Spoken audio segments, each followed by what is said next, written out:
प्रणाम करतनी स्वागत करतनी आप सबके तीसरा प्रकरण में द्रौपदी महाकाव्य के भैया जोन दूसरा खंड के आखिरी छंद है भैया। आई ओकरा के दोहरियाई के फिर अगला तीसरा जोन खंड बा ओकरा पर हमने के चलल जाई। दूसरा खंड के आखिरी दोहा है भैया उ रहल हा कि पारी बान्ही बान्ही रति दान बदे पांचों पति बरत उठाई ले नारद के न्या ऊपर कि बढ़ल दुलार बाटे अधिक सुभद्रा से कृष्ण भैले धर्म बंधु रिझले शोभा ऊपर कि सौत्रामणि माई भैली द्रुपद जनक भैले कि सौत्रामणि माई भैली द्रुपद जनक भैले भैल विश्वास वरदान क प्रभाव पर कि टेढ़ मेढ़ के सवाली आशीष महेश वाली द्रौपदी पड़ल बाजुआरिन के दाव पर कि टेढ़ मेढ़ के सवाली आशीष महेश वाली द्रौपदी पड़ल बाजुआरिन के दाव पर। उ द्रौपदी के जब जुआ पर रख दिहल गइल भैया ई द्वितीय खंड रहल हा। आई तृतीय खंड में जब हमने के प्रवेश करब जब भैया त महाराज जी एमे लिखत तनी कि कैसे धर्मराज अपन विवेक के खोद के जुआ खेले लगले। धन संपदा वैभव जब हार गए पूरा चीज तो अंत में वो द्रौपदी के दाव पर रख दिले। और एमे जोन खास बात बा भैया कि शकुनी जोन चाल चलत रहे वो शकुनी के जोन पासा रहला भैया वो शकुनी के पिता के अस्थि से बनल रहे। तो शकुनी जौन भी बोले जौन भी चाल चले वो पासा उहे अपन अंक दर्शावत रहे और एक कारण शकुनी के ही विजय होत गई। और युधिष्ठिर के कभी बारी ना आयल कि अपन दाव चलस। तो उहे महाराज जी देखी कितना बढ़िया से लिखले बनी कि धर्म के दाऊ न आवत बा शकुनी हर चाल पे मात करेला कि धर्म के दाव न आवत बा शकुनी हर चाल पे मात करेला कि राष्ट्रपति धृतराष्ट्र कहावेला भान में भाई के झोंके गदेला। गदेला मतलब लइका वाला भैया कि राष्ट्रपति धृतराष्ट्र कहावेला भान में भाई के झोंके गदेला कि बैठल बैठल ही अपने कुल बोरन के जब जीत सुनेला। कुल बोरन मतलब जो कुल का मान मर्यादा है उसको समाप्त कर दे, कुल को डुबोने वाले को कुल बोरन कहते हैं। और यहाँ जो कुल बोरन का संकेत किया गया है वो दुर्योधन के लिए किया गया है क्योंकि दुर्योधन ही यह जो पासा है जो जुआ है उसका षड्यंत्र रचता है। तो यही महाराज जी लिखते हैं कि बैठल बैठल ये अपने कुल बोरन के जब जीत सुनेला देखेला आखी बचाई सबे अन्हराय अपनी मोछियाई में हंसेला कि देखेला आखी बचाई सबे अन्हराय अपनी मोछियाई में हंसेला। जौने कुरुवंश के ध्वजा आकाश फहरल एकरे कुकरम से भूई लथराई गईल शांतनु कुमार सुरसरी सुत भीषम के गलवा पे आज अलकतरा पोताई गईल पागल बनाई देला धनमद मनई के लोलुप भइल पाप मन में समाई गईल स्वार्थ में चूर धृतराष्ट्र अस भइल भाई पूत मोह जीत गईल भाई भुलाई गईल भाईचारा भुलाई गईल कि जौने कुरुवंश के ध्वजा आकाश फहरली एकरे कुकर्म से भूई लथराई गईल कि शांतनु कुमार सुरसरी सुत भीषम के सुरसरी मतलब गंगा मैया शांतनु कुमार सुरसरी सुत भीषम के गलवा पे आज अलकतरा पोताई गईल कि पागल बनाई देला धन मद मनई के लोलुप भइल पाप मन में समाई गईल स्वार्थ में चूर धृतराष्ट्र यस भइल भाई पूत मोह जीत गईल भायप भुलाई गईल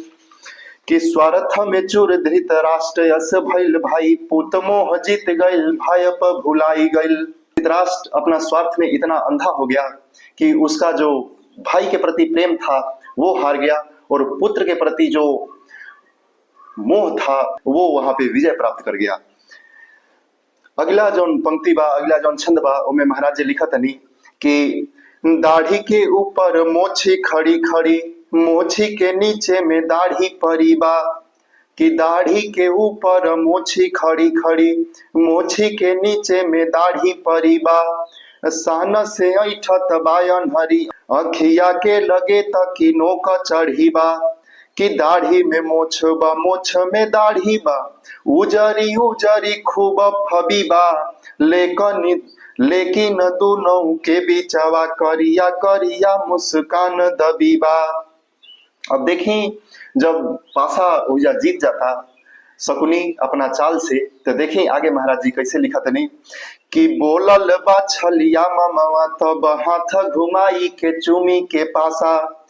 कि बोलल बा छलिया ममवा तब हाथ घुमाई के चूमी के पासा, हे भगिना तजिदयब पांचौ जने अपनी द्रौपदी के ई आशा, कि कर्ण दुशासन औ दुर्योधन तीनों जने अब देख तमाशा, कर्ण दुशासन औ दुर्योधन तीनों जने अब देख तमाशा, ऊंची रही फंस के रही जे करे बदे लागल बाटई लाशा, कि कर्ण हसेला दुर्योधन ठटात बाटे, शकुनी के बोलिया में भरल हम बा,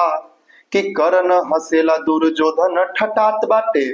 शकुनी के बोलिया में भरल हम बा, बाहरे धर्मराज खूब बाट महाराज,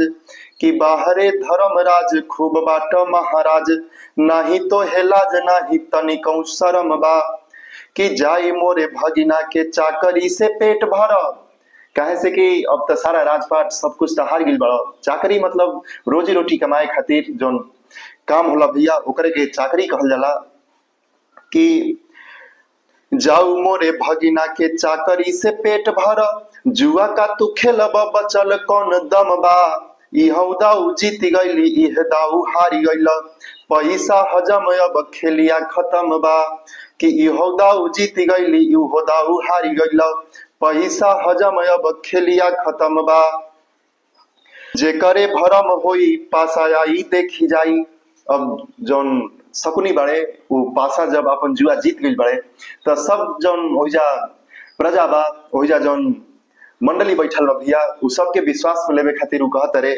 कि जे करे भरम होई पासा आई देखी जाई, सब जन जान लेहु सुन लेहु बतिया, और सब बाटे खाली कृष्ण और द्रुपद नाही। देखी वो सभा में तो ऐसे देश विदेश के जौन राजा बड़े प्रजा बड़े वो जुटल बड़े, ओह जौन सभा भैया वो में खाली दो ही आदमी अनुपस्थित बड़े, एगो जौन कृष्ण भगवान और द्रौपदी के पिताजी द्रुपद, कि जे करे भरम होई पासा आई देखी जाई, सब जन जान लेहु सुन लेहु बतिया, और सब बाटे खाली कृष्ण और द्रुपद नाही, ओनहु के लिख के पटाई देव पतिया। देखी धृष्टता देखी शकुनी के कहता कि और सब जे बा उ त आई के अभिये देख ली पासा कि के जीतल बा के हारल बा, और ए सभा में जे कृष्ण और द्रुपद नइखन उनका के हम चिट्ठी लिख के बुलाइब कि आई के देख धर्मराज हार गिल बड़े, कि और सब बाटे खाली कृष्ण और द्रुपद नाही, ओनहु के लिख के पठाई देव पतिया, कि जवनी पने ढरे करले सुभद्रा से, हारी गईले तवनी बहिन के सवतिया, धृष्टद्युम्न के बहिन हारी गईले जुआ पर द्रुपद के बिटिया, कि धृष्टद्युम्न क बहिन हारी गईले जुआ पर द्रुपद के बिटिया। लोगन के जितना अफसोस न बाटे युधिष्ठिर के हरले का, आगम सोच के ओसे बड़ा दुख बा दुर्योधन के जितले का, आगे दुका परिणाम लिखाइल बा छलिया ममवा के छले का, जानत ना अंधरा क कपूत की नागिन खुदत बाटे गले का। नाउ युधिष्ठिर धर्म के मूर्ति ते गईले जब में हरिहारी। देखी ओ सभा में जे स्वयं मूर्तिमान धर्म के मूर्ति रहले, जे स्वयं धर्म के जिनकर रूप रहल हा, जौन धर्म के अवतार रहले धर्मराज युधिष्ठिर, वो जब अपन मेहर हार गईले तो और सब जौन प्रजा बड़े उनकर का हाल हुई। काहे से कि प्रजा के पिता राजा के कहल जाला और प्रजा अपना राजा के ही अनुगामी होले, ओकर देखावल पथ पर वो अग्रसर होले। जौन ओइजा के राजा जब अपन मेहर के जुआ पर हार गिल बाड़े तो देखे ओइजा प्रजा के का हाल हुई, और सब भी जौन आम लोग बाटे उनकर फिर का दशा हुई भैया। कि नाउ युधिष्ठिर धर्म के मूर्ति ते गईले जब में हरिहारी उ सुनी के त साधारण मानव भी हरि है बहिनी महतारी कि खेल बड़ा भइले जग में पर ऐसन देखल नाही जुआरी खेल बड़ा भइले जग में पर ऐसन देखल नाही जुआरी ना तनिको सोचले मन में हरले फन ऊपर साझे के नारी। देखी फन मतलब उ जगह जहाँ जुआ खेलल जाला भैया ओकरा के फन कहल जाला। और साझे के नारी उ जौन पंचाली रहली जौन द्रौपदी रहली उ केहू एक आदमी के मेहरारू ना रही, पांचों पांडव के मेहरारू रही। तो उसे महाराज जी लिखले बड़े कि ना तनिको सोचले मन में हरले फन ऊपर साझे के नारी। जब जुआ में कौरव लोग के जीत हो गई भैया तब देखी दुर्योधन कैसे मतवाला हो गई बा, कैसे बौरा गई बा अपना जीत खातिर। देखी महाराज जी ओकरा के कैसे लिखले बनी कि अनहरा के जेठरा कपुतवा धधाइल बा कवनो तरह के कुकर्म से ना डरे कि अनहरा के जेठरा कपुतवा धधाइल बा कवनो तरह के कुकर्म से ना डरे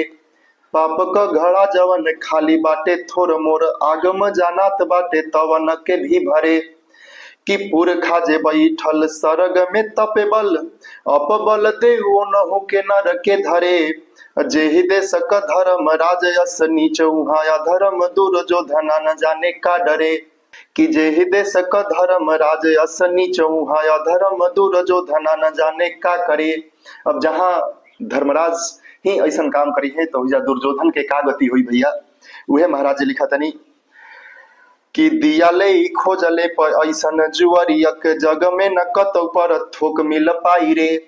कि दियाले खोजले पे ऐसन जुअरिया क जग में न कतौ पर तोक मिल पाई रे पांडु महाराज के बोहार कई जनमल धर्म के मुंह पर करी खापोताए रे। बुहारक मतलब बर्बाद करने वाला जे अपन सर संपत्ति कुल खानदान के मान मर्यादा बर्बाद कर देवे ओकरा के बुहारक कहल जाला भैया। महाराज जी बुहारक शब्द के हिजा प्रयोग धर्मराज युधिष्ठिर खातिर कइले बने कि दियाले खोजले पैसन जुअरिया के जग में न कतौ पर थोक मिल पाई रे पांडु महाराज के बुहार कई जनमल धर्म के मुंह पर करी खापोताए रे कि सब किछु हारी गईले एक चेजस शेष बाटे जानी परे उ है बदाऊ पे लगाए रे सब किछु हारी गईले एक चीज शेष बाटे जानी परे उ है बदाऊ पे लगाऊ रे आजू में हेरारू जैसे हारल बाजुआ पर तैसे कले सगी महतारी हर जाई रे कि आजू में हेरारू जैसे हारल बाजुआ पर तैसे कले सगी महतारी हारी जाई रे। देखी कितना अच्छा से एजा व्यंग के लिए बनी महाराज जी की जैसे आज अपन मेहरारू के हार गिल बा जुआ पर काल हो सकता है कि अपन सगी महतारी के भी अपन जुआ पर दाव पे लगा देवे कि भैल स्वयंवर द्रौपदी के कि भैल स्वयंवर द्रौपदी के तब ना धन हुई के लगे नियराई कि भैल स्वयंवर द्रौपदी के तब ना धनु ही के लगे नियराई। यही बात युधिष्ठिर खातिर कहल बा भैया